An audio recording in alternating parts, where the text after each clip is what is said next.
Magandang Biyernes sa inyong lahat. Opo, Biyernes po, nagsuspox hour tayo. Kasi po kahapon, siguro pag-uusapan ko yan sa susunod na Spox Hour. Meron po akong nakausap tungkol sa posibilidad na maisalba pa ang unit team. Isang malapit po sa presidente, matalik na matalik kong kaibigan. At sabi namin, bago tayo tuluyang magwatak-watak, tingnan naman natin kung masasalba pa natin yung unit team. Dahil napakaganda naman nung samahan natin ng eleksyon. At nung unang taon naman ay napakaganda ng takbo ng Pilipinas dahil nagkakaisa. Pero tsaka na po natin pag-usapan yan. Siguro sa linggo pag-usapan natin kung po pwede pa talaga masalba ang unit team. At mukha naman pong po pwede, hindi ko lang alam kung talagang papayag ang parehong PBBM at si Inday Sara Duterte. No? Pero ngayong araw po, pag-usapan po natin, nagsalita na naman ang ating PBBM. Naalala nyo, nung linggong ito ay nagsalita po si Secretary Boying Remulla. Makikipagtulungan na raw ang Pilipinas sa ICC at ang tinanong kung bakit nagbago ang ihip ng hangin, ang sabi ni Secretary Remulla, kasi nga po nagkaroon ng resolution ang Kamara de Representante. Parehong-pareho pong nangyari sa SMNI na bagamat walang bisa yung resolution ng Kamara kasi wala namang resolution din ng Senado, dahil pinasara nila ang SMNI, sumunod ang NTC. So di ba tama ako? Ganyan ang formula nila. Miski alam nila na walang resolution galing sa Senado, basta nariyan ang resolution ng Kamara, hindi po pwedeng ma-ignore ng executive branch of government dahil nga yan ay sense of the House. Pero kinounterband na naman ng ating presidente ang pagnanais ni Mr. Specker at ng kanyang mga kasama sa mababang kapulungan. No. For the 100th time, hindi tayo makikipagtulungan sa ICC. I will not lift a finger para makipagtulungan sa ICC. Napakagandang balita po yan. Kaya lang, ang tanong ng marami, totoo kaya ito? Kasi nga po, napakadami ng sinabi ni PBBM na mukhang hindi naman sinusunod ng Kamara at ng Executive Branch of Government. Una-una, sabi niya, hindi natin kinakailangan ng charter change. Pero isinulong pa rin ni Specker, the presidential sa Kasin. Pangalawa, itigil ang pirma. Dahil yan ay talagang hindi niya katanggap-tanggap dahil nga nanunuhol pa at saka hindi siya papayag na mabuwag ang Senado.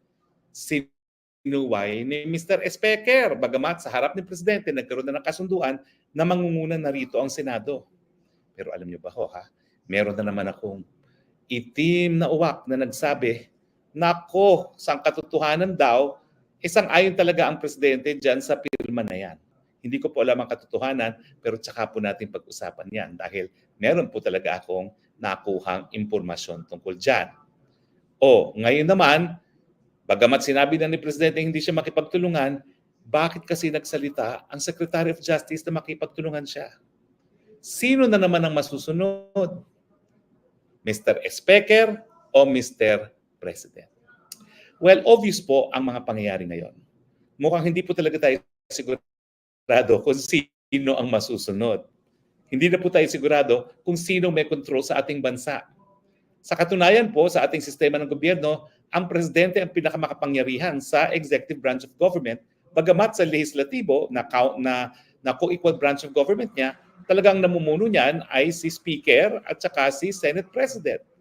Pero sa totoo lang po, sa lahat ng mga ahensya at sangay ng gobyerno, ang presidente ang pinakamakapangyarihan dahil kung merong isang kapangyarihan na hindi ibinigay ng saligang batas sa kahit kaninong sangay ng gobyerno, ito po ay kapangyarihan ng presidente. Yung tinatawag na residual powers of the president.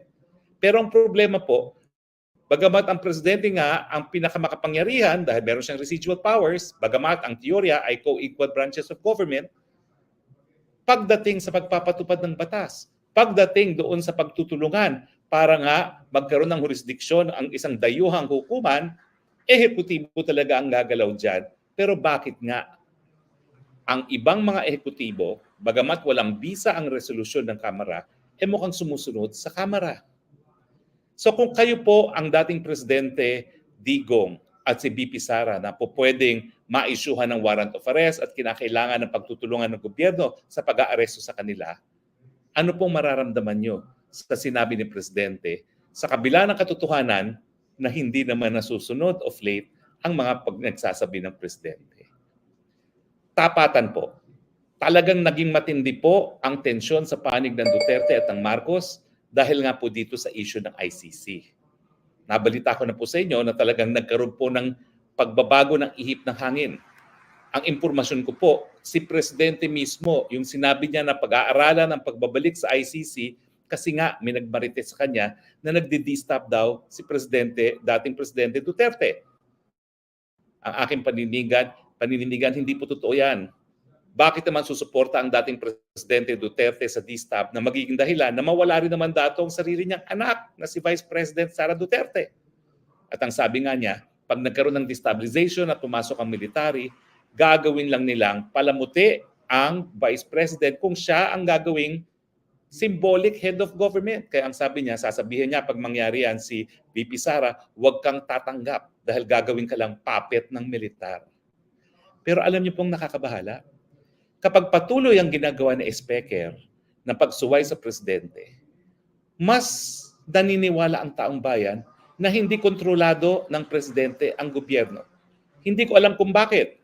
Siguro nga may sikreto na alam ni Speaker, kaya ganun na lang kung paano niya lapastanganin ng Presidente. Or siguro nga may mga pananahon na talagang hindi in control ang Presidente. Hindi ko po alam kung ang katotohanan dyan. Pero ang delikado po dyan, nung minsan na sa tingin ng militar, nawalan ng kontrol ang Presidente sa pangyayari sa ating bayan, sila na pong nagdesisyon na sila na ang mamumuno. Kailan po ito? Noong 1986. Nung nagkaroon ng perception ng militar na talagang may sakit na ang dating Presidente Marcos Sr.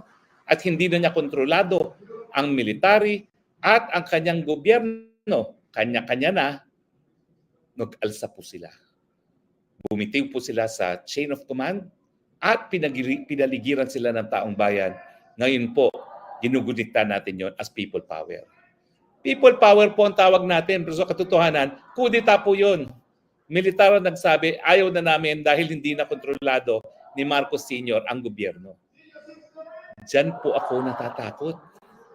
Abay, baka dumating sa punto dahil nga kontra Speaker, na isipin ng militar na hindi na kontrolado ng Presidente ang gobyerno. At kapag naisip ng militar na naman yan, gaya na nangyari sa Thailand, gaya na nangyari sa Myanmar, baka magdesisyon sila na sila na ang magiging liderato. Patay na naman ang demokrasya natin. Ako po, yes, tagapag-suporta po ako ni VP Sara, pero ayaw ko po yan. Dahil kapag ang militar ang nagdesisyon na sila na ang magiging leader ng bayan, mawawala na rin po ang mandato ni VP Sara. Noong 1986 po, ang sabi ng Korte Suprema, nagkaroon tayo ng revolutionary government dahil nga nag-aalsa. So nabaliwala ang saligang batas, nabaliwala ang termino ng lahat na halal na opisyales. Naalala nyo, di ba? Marcos Tolentino noon, pero nawalan sila ng mandato. Ganyan din po ang mangyayari. Kaya ayaw kong mangyari yan dahil ayaw kung mawalan din ng mandato si VP Sara na halal ng 32 million Pilipinos. Huwag naman po. Pero ngayon pa lang, Dear PBBM, na mahal ko pa rin, sana po ipakita nyo na kontrolado ninyo ang gobyerno dahil nagmamasid na po ang militar kung sino talaga ang calling the shots and who is in control of government. Pag sila'y nagkaroon ng desisyon na wala nang may control sa gobyerno, at naghihimasok na ang mga walang mandato, bakit naman sila papayag? Di sila na, dahil sila naman may hawak ng baril. Miski wala silang mandato, iisipin nila, wala rin naman mandato yung nag-control ng gobyerno. Nasa tingin ng marami ay si Mr. Speaker at iba pang mga walang mandato galing sa taong bayan. Ang mandato po ni Speaker, maging representante ng kanyang distrito, hindi po maging presidente ng 110 million na Pilipino. Ang aking pakiusap, PBBM, put your foot down, put the speaker in his proper place, assert control. Dahil ngayon po, hindi po problema si Vice President Sara. Ang problema po, yung kawalan ng tiwala ng militar na merong pang control ang presidente sa ating gobyerno.